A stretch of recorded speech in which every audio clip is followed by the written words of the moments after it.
You briefly introduce yourself and highlight your relevant experience in business development executive. Sure. I am Vishal Jha. I have done my PGDM in marketing and HR from IMT Nagpur, post which I was placed in Federal Bank, where I worked as a probationary officer for 19 months. As a probationary officer, my role was to look after the customer needs, cross-sell of financial products of the bank, as well as the third-party collaborators. I was also responsible for gold loans. I had a team of customer service associates working under me, so to monitor their work was also my responsibility. I was also responsible for the upkeep of the branch, the transaction monitoring and compliance management part. So all of these were my responsibilities. And yes, so I believe that these align with the role that I am now applying for. Yeah. Okay, now let's move on to some specific questions. What is your understanding of the sales process?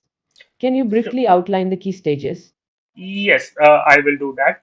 So basically, what happens is the sales process starts with the lead generation, and lead generation can be done in different ways. Like if the customer connects with you through your website, so that is one way where he basically puts in his details and let's say and a thought to collaborate with you and to get your services. So that can be one way.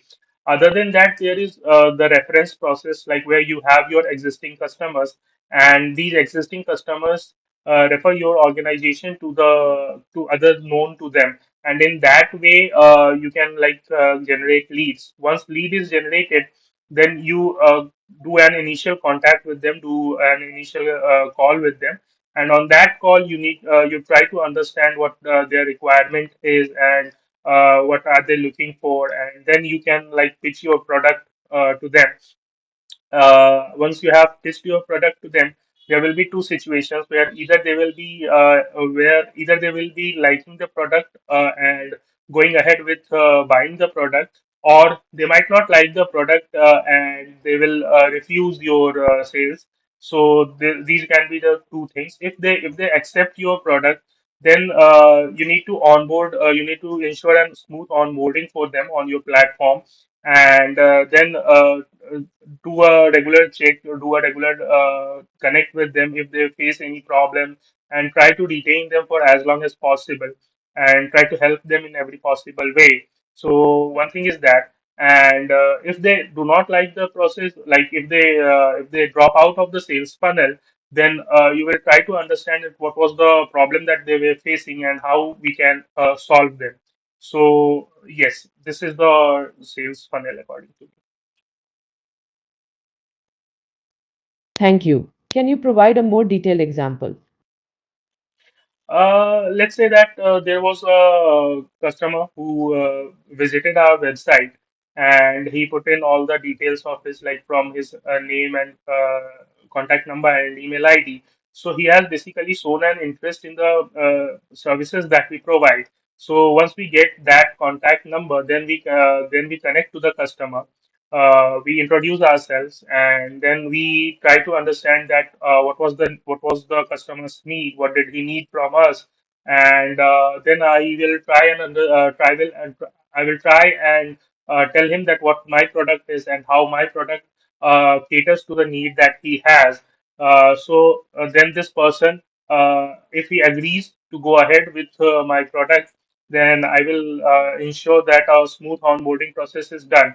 I will onboard him on my platform, and then I will help him whenever required, and I will regularly be in touch with him, and I will check upon him that if he is satisfied with the product or not.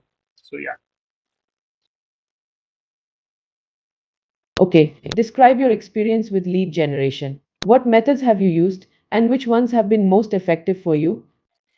In my last role, I was basically using the referencing process for leads, because there were these bank customers who were regular to the bank and were satisfied by the bank's service.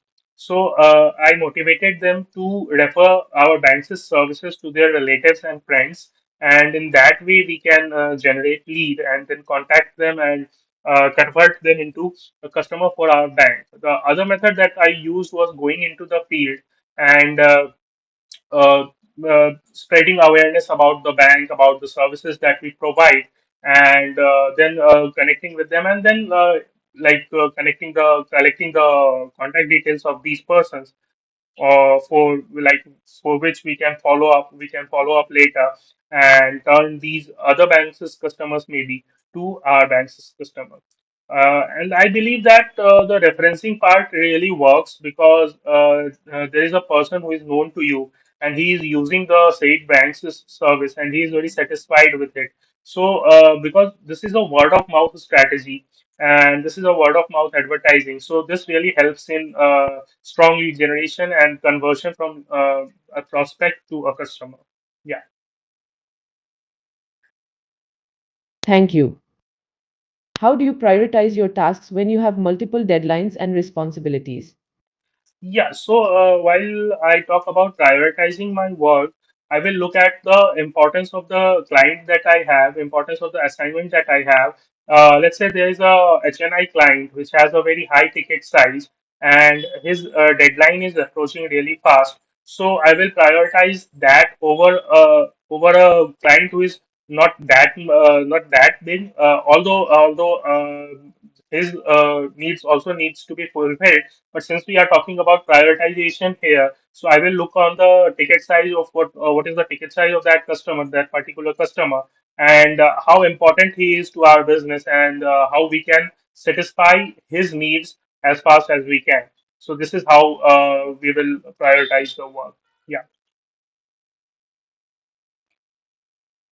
Okay, thank you, Vishalza, for your time. We will get back to you soon regarding the next steps. Thank you.